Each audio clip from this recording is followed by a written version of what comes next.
Hello friends, welcome to my YouTube channel Sharma concept. Sharma concept में आपका स्वागत है। तो आज मैं आपके सामने 8th क्लास का फर्स्ट चैप्टर जो कि प्रीमेय संख्या है यानी कि रेशनल नंबर है वो लेकर आया हूँ। ठीक है, जो प्रीमेय संख्या है, चलो अब स्टार्ट करते हैं। बिना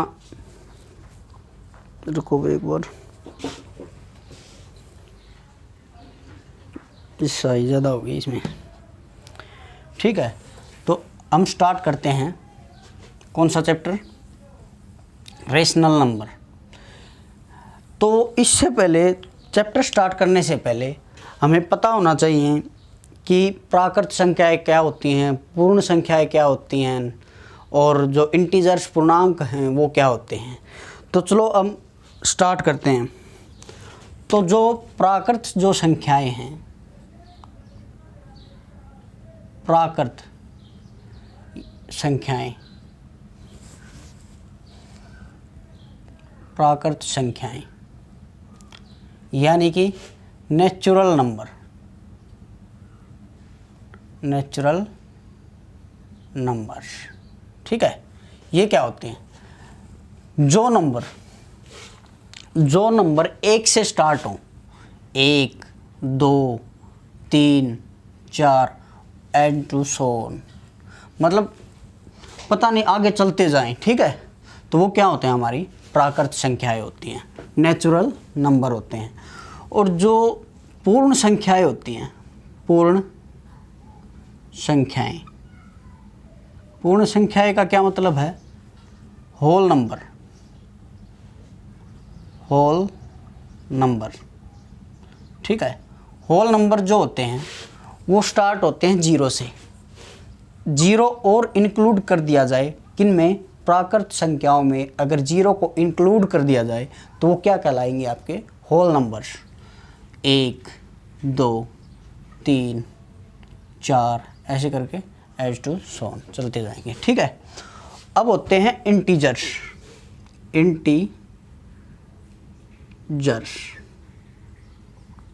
इंटीजर्स को बोला जाता है पूर्णांक।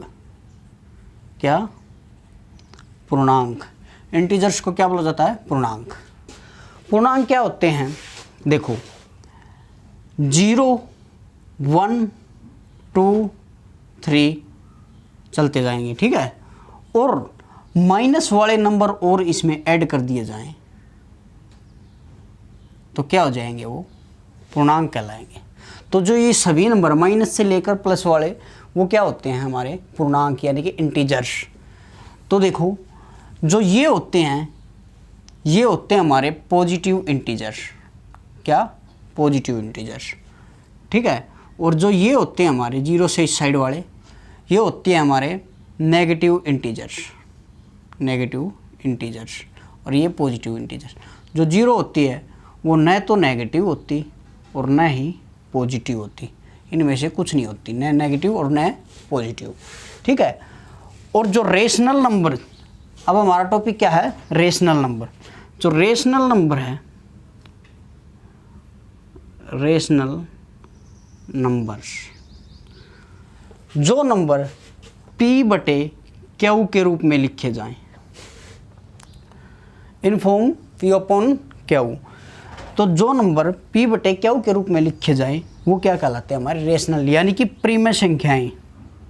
कौन सी? प्रीमेय संख्याएं, प्रीमेय संख्याएं। ये क्या होते हैं? हमारे रेशनल नंबर जो P/Q के रूप में लिखे जाएं। और आपको एक बात बता देता हूँ, Q does not equal to 0। जो Q है हमारा 0 नहीं होना चाहिए। अगर कोई नंबर है उसके नीचे 0 आ गया तो क्या हो जाएगा? वो अपरिभाषित हो जाएगा। इसे परिभाषित नहीं किया जाता, इन्फिनिटी बोल सकते हैं हम इसको। ठीक है, तो और जो P एंड Q है वो क्या होना चाहिए? P and Q are integers. क्या? इंटीजर्स। कुछ भी हो सकता है, -2/3, 1/2। ठीक है, तो ये क्या है? हमारे रेशनल नंबर। ठीक है, अब हम स्टार्ट करते हैं। जो प्रीमेय संख्याएं हैं इनसे हम इस चैप्टर को स्टार्ट करते हैं। एक बार रुकना भाई।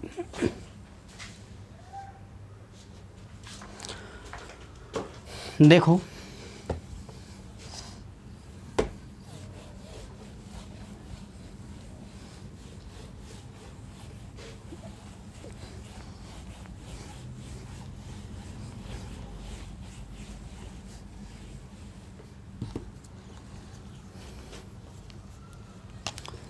properties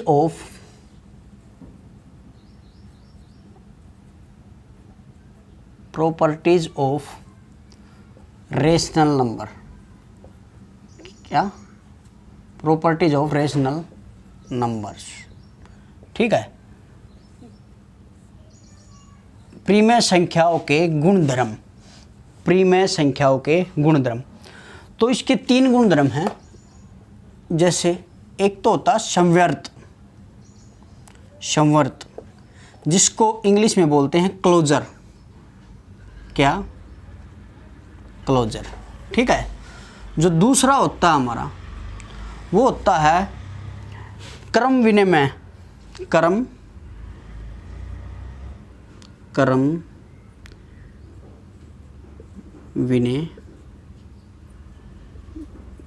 विनिमयता, यानी कि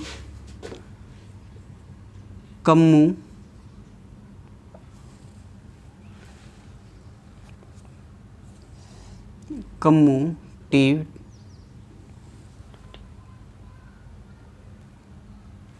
जब एक बार इसकी सही थोड़ी ज़्यादा हो गई तो देखो कम्यूटेटिविटी। ठीक है, ये क्या होता है हमारा क्रम विनिमयता। और जो तीसरा जो है हमारा रूल, ठीक है, एक तो क्लोजर, एक कम्यूटेटिविटी, और एक होता है हमारा साहचर्य। साहचर्य, ठीक है, साहचर्य यह सहचारिता, या फिर इसको लिख सकते हैं हम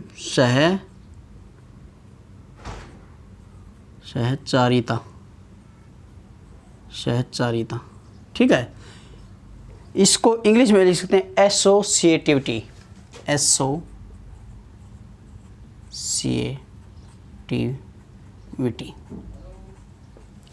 ये क्या होता है हमारा? ठीक है, तीसरा जो रूल है। तो जो अब हम पढ़ेंगे वो पढ़ेंगे हम संवर्त। सबसे पहले क्या पढ़ेंगे? संवर्त। ठीक है, चलो अब स्टार्ट करते हैं इसको।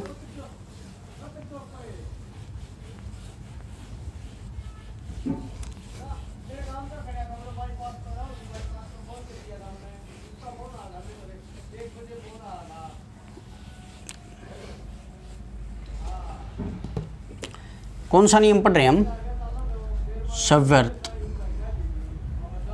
संवर्त यानी कि क्लोजर। कौन सी प्रॉपर्टी है? Closure property. ठीक है, देखो तो क्लोजर प्रॉपर्टी पढ़ रहे हैं हम, तो हम पढ़ेंगे जैसे प्राकृत संख्याएं। प्राकृत संख्याओं के बारे में पढ़ेंगे। ठीक है, तो प्राकृत जो संख्याएं हैं, अब देखो, एक तो है प्राकृत संख्याएं। क्या है? प्राकृत संख्याएं। और एक क्या है? पूर्ण संख्याएं। पूर्ण संख्या, एक प्राकृत संख्या, पूर्ण संख्या, और एक होता पूर्णांक। पूर्णांक। ठीक है, क्या होता है? पूर्णांक, प्राकृत संख्या। जो एक बार फिर से लिख देता हूं, प्राकृत संख्या, पूर्ण संख्या, पूर्ण जो संख्याएं हैं, पूर्ण संख्याएं,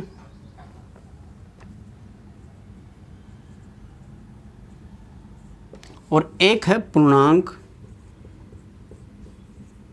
पूर्णांक यानी कि इंटीजर्स। ये नेचुरल नंबर, ये क्या है? Whole number. ये क्या? इंटीजर्स। ठीक है, और एक पढ़ेंगे हम परिमेय संख्याएं। क्या? परिमेय संख्याएं, यानी कि हमारे रेशनल नंबर, जो ये चैप्टर है प्रीमेय संख्याएं, ठीक है, ये पढ़ेंगे हम सव्यर्थ में। तो पहले पढ़ेंगे हम योग के लिए, किसके लिए, योग के लिए, फिर ये पढ़ेंगे हम घटा के लिए, घटा के लिए, ठीक है, फिर घटा के लिए, फिर गुणा के लिए, किसके लिए, फिर गुणा के लिए, और फिर भाग के लिए यानी कि डिवाइड, ठीक है।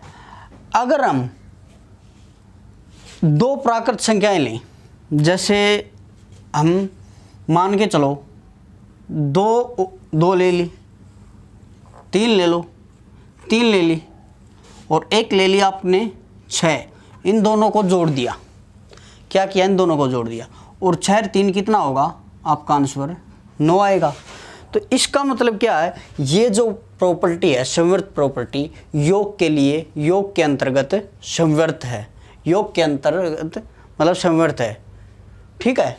तो योग के लिए वो क्या है, संवर्त है।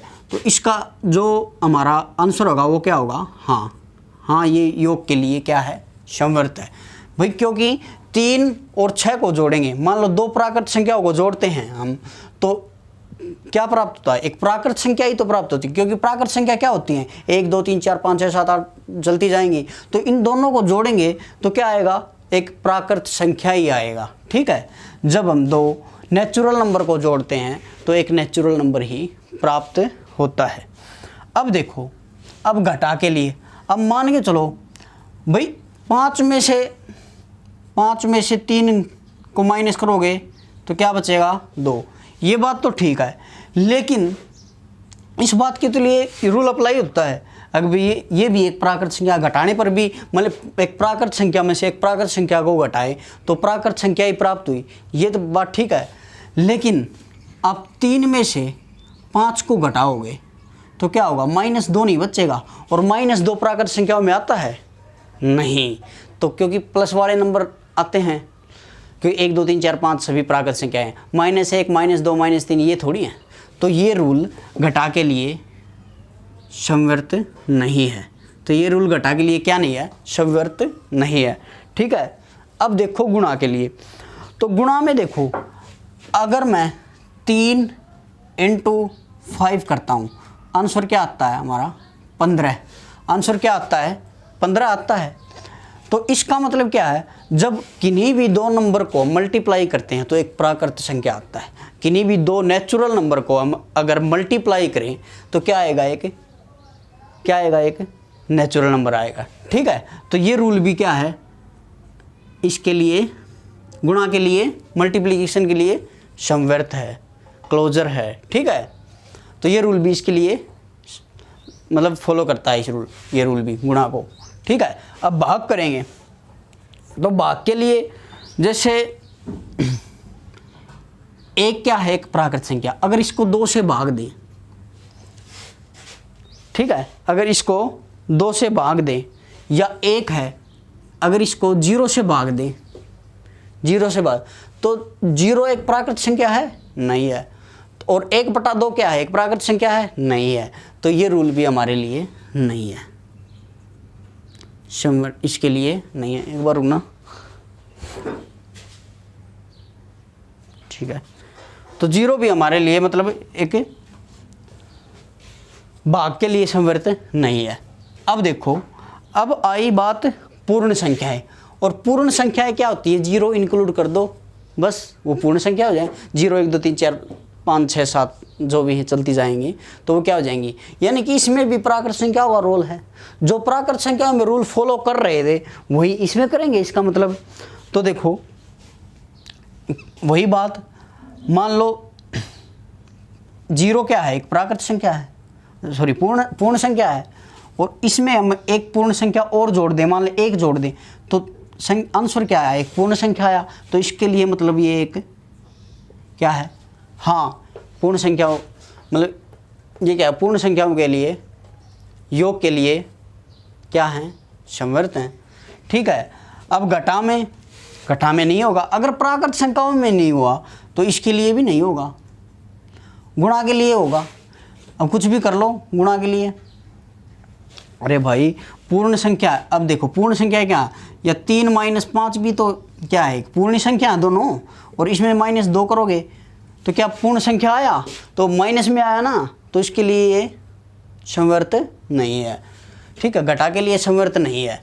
अब देखो और गुणा के लिए, मान लो 3 × 0 है, 0 क्या है, एक पूर्ण संख्या है, और उससे मल्टीप्लाई कराएंगे तो क्या हो गया, 0 आएगा। 0 क्या है, एक पूर्ण संख्या है, इसके लिए इसका मतलब हाँ गुणा के लिए क्या है, ये संवर्त है, क्लोजर है। ठीक है, और भाग के लिए फिर नहीं होगा, भाग के लिए नहीं होगा। ठीक है, क्योंकि आप किसी पूर्ण संख्या को 0 से डिवाइड करोगे तो क्या आएगा, उससे परिभाषित नहीं क्या है, क्योंकि इन्फिनिटी आ जाएगा, तो इसके लिए नहीं है ये चीज़। ठीक है, अब देखो पूर्णांक, तो पूर्णांक में भी क्या है, बस सिर्फ माइनस वाले ऐड हो जाएंगे, सिर्फ क्या हो जाएंगे, माइनस वाले ऐड हो जाएंगे। अब देखो, क्योंकि जैसे -3 -2 1 -0 1 2 3 ये वगैरह ये आ जाएंगे। ठीक है, तो इसमें क्या होगा, और प्राकृत संख्याओं में क्या थे, 1 2 3 4 5 ऐसे, और इसमें क्या था, 0 इंक्लूड हो जाता। ठीक है, और इसमें ये आ गए। अब बताओ, तो इसके लिए तो वहाँ होगा ही, जैसे 3 में जोड़ो -3 जोड़, 3 में -3 जोड़ दो, मान लो 3 में -3 जोड़ दिया तो 3 - 3 क्या होगा, 0। तो 0 क्या है, एक पूर्णांक है, 0 क्या है, एक पूर्णांक, तो इसके मतलब इसके लिए क्या है, हाँ ये है जो योग है, इसके लिए संवर्त है। अब इसमें देखो, मान लो 3 है, इसमें घटाओगे आप, क्या -2 घटाना है, तो क्या होगा, 3 माइनस प्लस नहीं हो जाएगा, और 2 कितना आ जाएगा, 5 5 एक पूर्णांक है। ठीक है, आता है पूर्णांक है, तो इसके लिए भी यहाँ होगा। अब गुणा के लिए भी यहाँ होगा, इसका मतलब गुणा के लिए भी यहाँ होगा, क्योंकि 3 × -2 करोगे, 3 दूनी 6, माइनस का 6, और -6 क्या है, पूर्णांक है, तो इसके लिए भी यहाँ होगा। लेकिन डिवाइड के लिए नहीं होगा, डिवाइड के लिए बिल्कुल भी नहीं होगा, डिवाइड के लिए नहीं होगा, क्योंकि वही बात -3/0 क्या हो जाएगा, परिभाषित नहीं किया जा सकता, कुछ भी हो। ठीक है, या -2/3 इसमें आता, -2/3 इसमें नहीं है ना, तो क्या होगा, ये पूर्णांक जो भाग के लिए क्या होगा, संवर्त नहीं है। अब देखो परिमेय संख्याएं, अब परिमेय संख्याएं क्या होती हैं, मान लो परिमेय संख्याएं जो P/Q के रूप में लिखी जाएं, जैसे आपने क्या किया,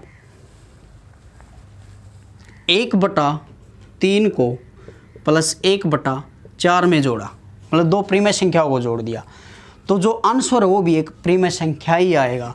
देखो 12 एलसीएम, अब देखो 3 चौक 12, 3 एकम 3, 4 तिया 12, सॉरी 3 चौक 12, 3 चौक 12, 4 एकम 4, तो 4 तिया 12, तो 3 एकम, देखो 4 12 को 4 से डिवाइड दिया, कितना आया, 3, 3 को 1 से गुणा किया तो 3, तो कितना आया हमारा 7/12, तो 7/12 एक परिमेय संख्या है, क्योंकि P/Q के रूप में है, तो ये इसके लिए भी हाँ। ठीक है, अब देखो अगर 1/2 में से 1/4 को माइनस किया, घटा किया, एक परिमेय संख्या में से एक परिमेय संख्या को घटाया, तो 4 एलसीएम, 2 दूनी 4, 2 एकम 2, -4 एकम 4, तो 1/ क्या आया, 4 आया। तो 1/4 क्या है, 1/4 क्या है, वो एक परिमेय संख्या है। ठीक है, तो इसके लिए भी क्या है, ये हाँ है। अब देखो अगर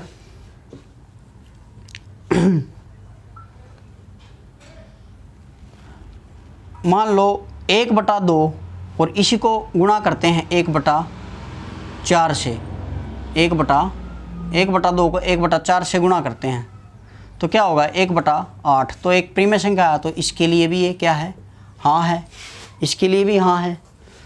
चाहे माइनस कर लो, ये माइनस का ले लो तो -1/8 आएगा, ठीक है, तो इसके लिए भी हाँ है। आई बात समझ में।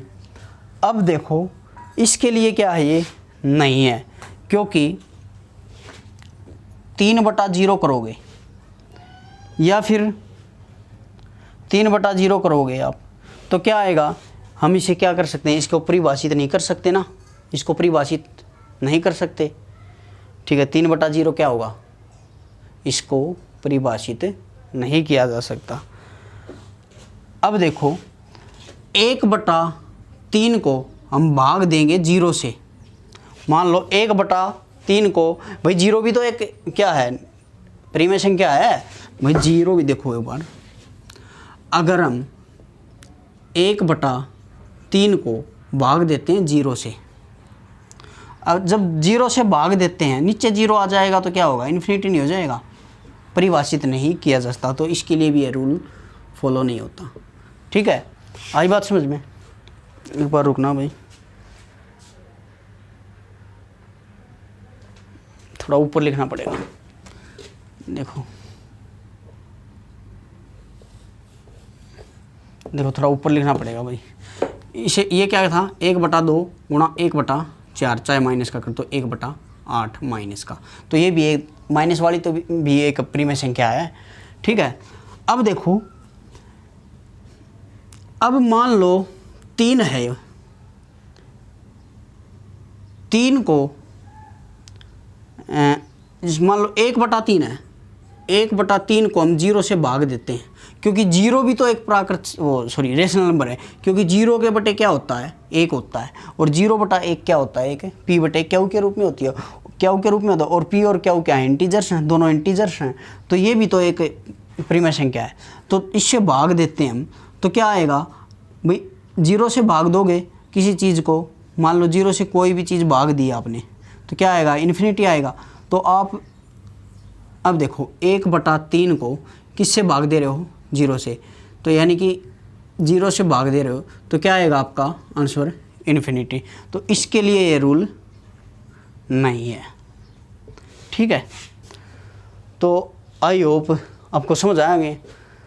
तो आज के लिए बस इतना ही कर लो, पहले ये रूल समझो, फिर आगे प्रश्नावली आपकी समझ में आएगी। अभी 2 रूल और हैं, क्रम विनिमयता और सहचारिता, ठीक है। तो आज के लिए इतना ही, क्योंकि अभी ड्यूटी जाना है, ठीक है।